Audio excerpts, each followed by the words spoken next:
ዓብይ ውሳነ ጊዜያዊ ምምሕዳር ትግራይ ተሰሚዑሎ ብጀነራል ታደሰ ወረደ ዝምራሕ ጊዜያዊ ምምሕዳር ትግራይ ተጋደልቲ ትግራይ መሰረት ገይሩ ዓብይ ውሳነ ሕሊፉሎ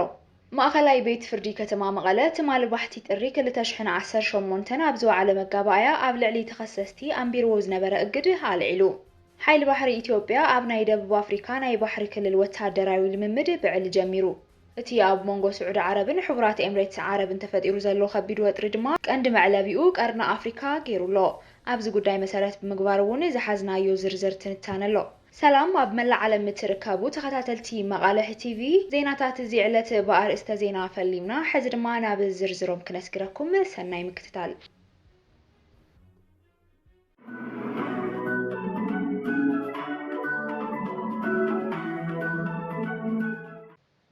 ጊዜያዊ ምምሕዳር ትግራይ ብልዕሊ 120 ሚልዮን ብር ሙሉእ ወጻኢ ብምሽፋን ናብ ወጻኢ ሃገር ከይዶም ንዝሕከሙ ጀጋኑ ውግኣት ተጋደልቲ ስነ ስርዓት ምፍናው ተሳሊጡ ናዚ መድረኽ ብመደረ ዝኸፈቱ ኮሚሽን ሓርበኛታት ትግራይ ተገዳላይ ናስር መምሑር ናይ ዝዕለት ቀንዲ ዕላማ ምእንተ ህዝቢ ትግራይ ክብሉ ጉድኣት ዝበፅሖም ተጋደልቲ ናብ ሕክምና ንስነየሉ እዩ ድሕር ምባል እቶም ተጋደልቲ ምስተሓከሙ ኣብ ምግዳል ዝነበሮም ጅግንነት ናይ ባዕሎምን ቤተሰቦምን ሂወት ኣብ ምቕያር ክነጥፉ ትፅቢት ይግበር ኢሎም ሎሚ ስነ ስርዓት ምፍናው ዝተሳለጠሎም ጀጋኑ ውግኣት 20 ተጋደልቲ እንትኾኑ 6 ሓብሓብቲ 3 ኣመራርሓ ሓርበኛታት ኮሚሽንን 2 ኩላሊት ዝልግሱን ብድምር 31 ተጓዓዝቲ ኣፖሎ ዝበሃል ኣብ ህንዲ ዝርከብ ሆስፒታል ንክሕከሙ ይጓዓዙ ምህላዎም ድሕሪ ምሕባር እቶም ተሓከምቲ ካብ 1 ወርሒ ክሳብ 6 ወርሒ ጻንሒት ክህልዎም እዩ ተባሂሉ ልዕሊ 120 ሚልዮን ብር ወጻኢ ብምግባር ጊዜያዊ ምምሕዳር ትግራይ ሙሉእ ወጻኢ ከም ዝሸፈነ ድማ ንምፍላጥ ተኻኢሉ ኣብዚ ሕዚ እዋን 12 ተሓከምቲ ኣብ ህንዲ ሕክምናኦም ይከታተሉ ኣለዉ ዝበሉ ኮሚሽነር ናስር መምሑር ከም ትካል ክሳብ ሕዚ ልዕሊ 80 ተጋደልቲ ኣሐኪምና ኣለና ኢሎም እቶም ሕዚ ዝሕከሙ ዘለዉ ካብ ዓቕሚ ናፖሎ ሆስፒታል ንላዕሊ እንተደኣ ኮይኑ ኣብቲ ሃገር ዘለዉ ሆስፒታላት ክሕከሙ ከም ዝኽእሉ ኮሚሽነር ናስር ኣብሪሆም ኮሚሽን ሓርበኛታት ትግራይ ናብ ህንድን ታይላንድን ጉጅለ ምፅራይ ብምልኣኽ ዳህሳስ ሆስፒታላት ከም ዝተገበረ ዝገለጹ ሜዲካል ዳይሬክተር ሆስፒታል ኣዋሽ ዶክተር ሃደራ ሃይሉ ውግኣትና ዝሕከሙሉ ሆስፒታል ንምምራፅን መመመይ ረቑሒታት ብምውፃእ ሰፊሕ ጽንዓት ከም ዝተገበረ ገሊፆም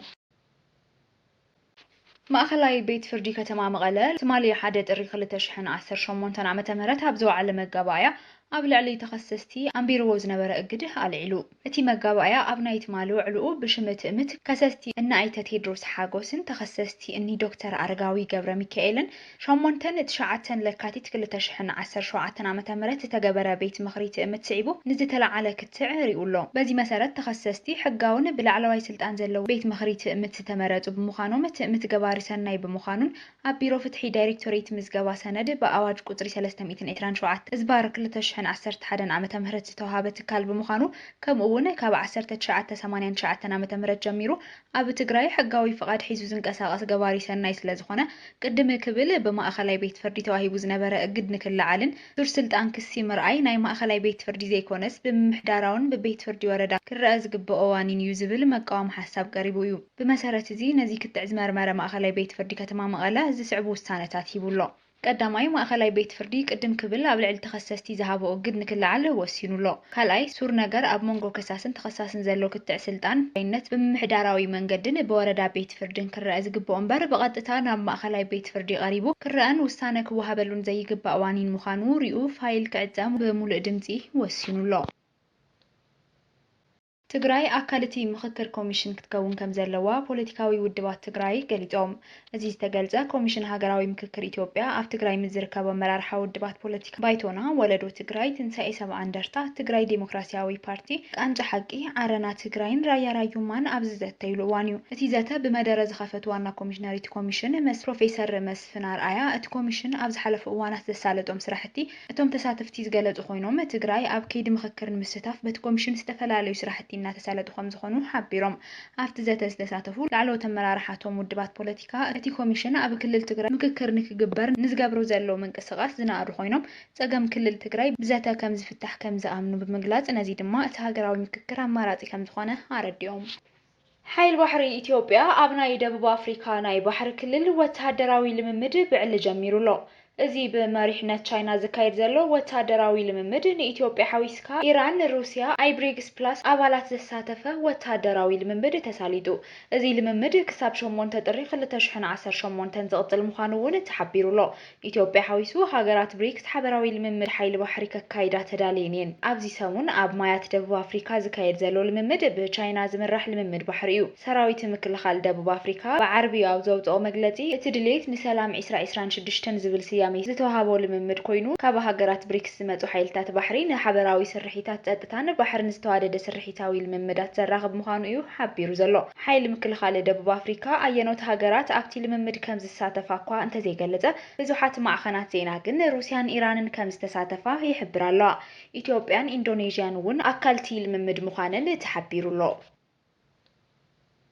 بتنتانة زحزنا يورئ سجوداي دما قلع كينات سعود عربن حبرات إمارات عربن اتين نوي حوان أبزوادو بمأخلاي معربن زوبا أي حبحرن مسألة مرقع تباهيلو زقلة زنبرة محزنات سعود عربن إمارات سعود عربن أب مجمرتا عسران جدشتن أب معرف قلوعن حدا جنيان تلي كم استزجاجرة أبات النوت يوم تنتنتي إزي سورز سادة فللي مس 3 تحساس كل تشحن إسران حموشتن أبو دب منكايمن بستفت أمامت قعت نفرت سعود عرب زتبجس كوينو عفت معلتي اتي حيل عير سعود عرب بإمارات عرب زونن زتطرطر أطوار علامة بمقبار اتي أب مونغو خلتي انفتوت هاجرات زنبر استراتيجيكاوي فللي نابقطتا وتادراوي قطم قيرو እዩ بمسارات تی ጸብጻብ ቀንድ መንቀሊ ናይቲ ግጭት ኣብ ፍልስፍናታት ፖሊሲ ወጻኢ ክልቲአን ሃገራት ዘሎ መገረጫው እዩ ስዑድ ዓረብ ኣብ ማእኸላይ ምብራቕን ቀርኒ ኣፍሪካን ሓያል ማእኸላይ መንግስትነት ክህሉን ሃገራዊ ሉዓላውነት ክኽበርን ክትብልን ከላ ብኣንጻሩ ኤምሬትስ ዓረብ ንማሕወር ማእኸላይ መንግስቱን ርእሰ ምሕደራን ዝፈታተኑ ሓይልታት ምድጋፍ ሃገራት ኣብ ባሕሪ ንምህናዝ ትንቀሳቐስ ከም ዘላ እዩ